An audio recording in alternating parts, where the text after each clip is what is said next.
여러분 평안하십니까? 오늘도 말씀과 함께 주님의 은혜 가운데 거하시기 바랍니다. 오늘 말씀은 신명기 21장입니다. 말씀 개요입니다.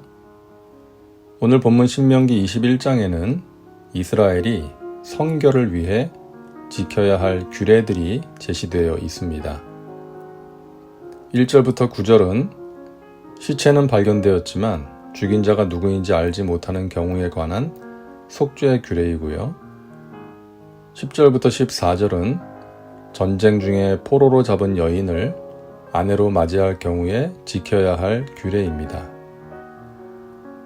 15절부터 17절은 장자 상속권에 대한 규례이고 18절부터 21절은 부모의 권위에 불순종하는 완악하고 패역한 자식에 대한 규례입니다. 22절과 23절은 죄로 인해 처형을 당한 시체를 처리하는 규례입니다. 말씀 묵상입니다. 오늘 본문의 마지막 부분인 22절과 23절에는 처형당하여 나무에 매달린 시체에 대한 규례가 기록되어 있습니다. 이것은 예수님의 죽음을 예표합니다. 말씀드린 적이 있는데요. 예표는 미리 알려주는 표징이라는 뜻입니다. 그러니까 구약에 나오는 사건, 인물, 본문 등이 예수님의 모습을 보여준다는 것이죠.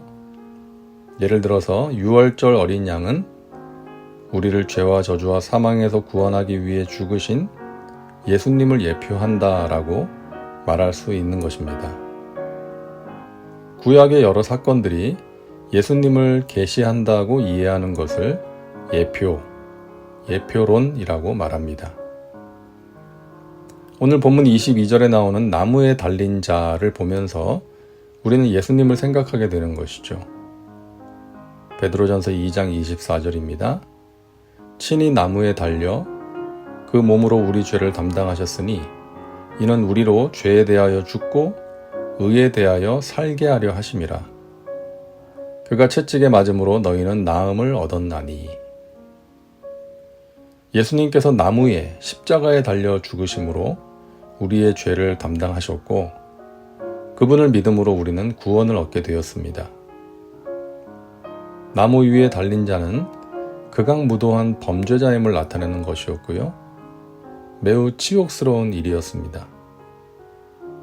예수님께서는 우리의 죄를 사하시고 하나님과 화목하게 하기 위해서 그런 수치와 모욕을 당하시고 물과 피를 다 쏟으신 것입니다. 본문 23절에 나무에 달린 자는 하나님께 저주를 받았음이니라 하고 말씀하고 있습니다. 나무에 달린 자는 사람들에게뿐 아니라 하나님께도 저주를 받았다는 것이죠. 예수님께서도 그 저주를 담당하셨습니다. 갈라디아서 3장 13절입니다.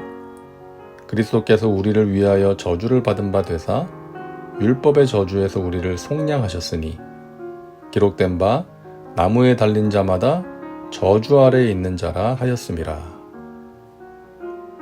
예수님은 하나님의 아들로서 모든 권세와 능력을 가지셨지만 우리를 위하여 저주를 받으사 십자가에 달리신 것입니다. 그러함으로 우리를 저주에서 해방시켜 주셨습니다.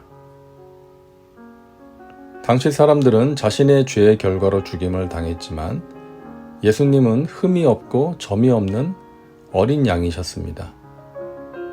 죄가 없으신 순결한 분으로 우리를 위해 죄를 짊어지신 것이죠. 또한 죽음으로 끝난 것이 아니라 부활하심으로써 영원한 생명의 길을 열어 놓으셨습니다.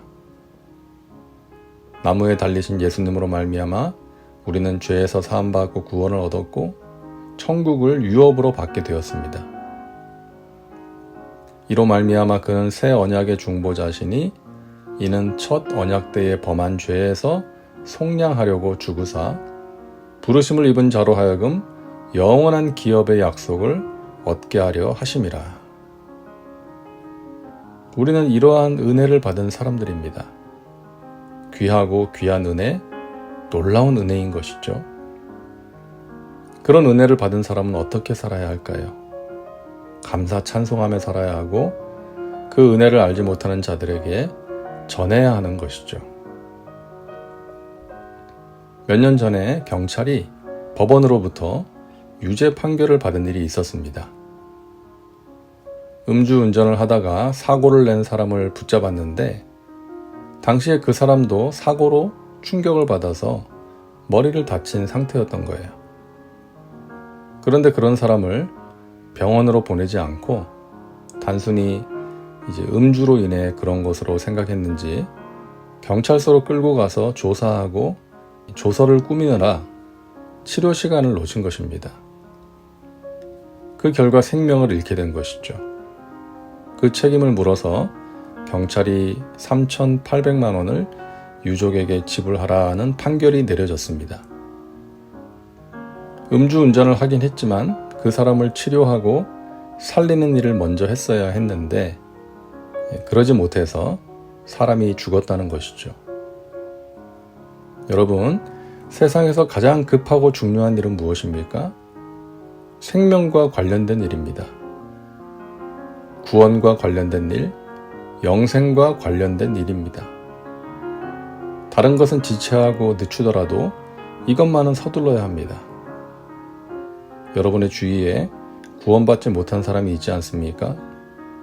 그 사람의 구원을 위해 오늘부터 기도를 시작하시기 바랍니다.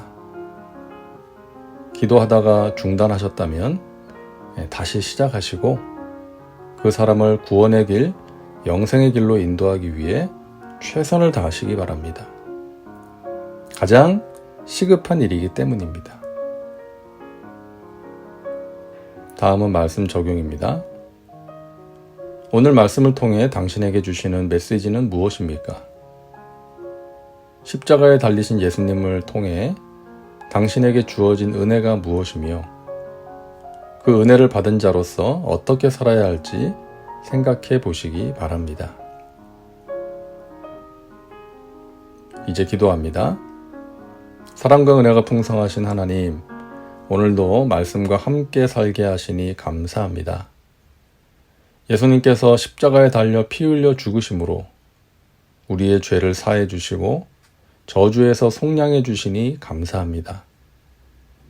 그 은혜에 감사하며 살게 하시고 그 은혜를 받은 자답게 살게 하여 주옵소서. 구원받지 못한 사람이 있습니다. 그 사람을 구원의 길로 인도하는 이 시급하고 중요한 일을 외면하거나 게을리하지 않게 하여 주옵소서. 오늘도 말씀과 함께하는 우리 믿음의 가족들을 코로나19로부터 지켜주시고 무더운 여름에 지쳐 쓰러지지 않도록 붙들어 주옵소서. 예수님의 이름으로 기도하옵나이다. 아멘. 오늘도 말씀과 함께 은혜 가운데 거하시기 바랍니다. 여러분 사랑하고 축복합니다.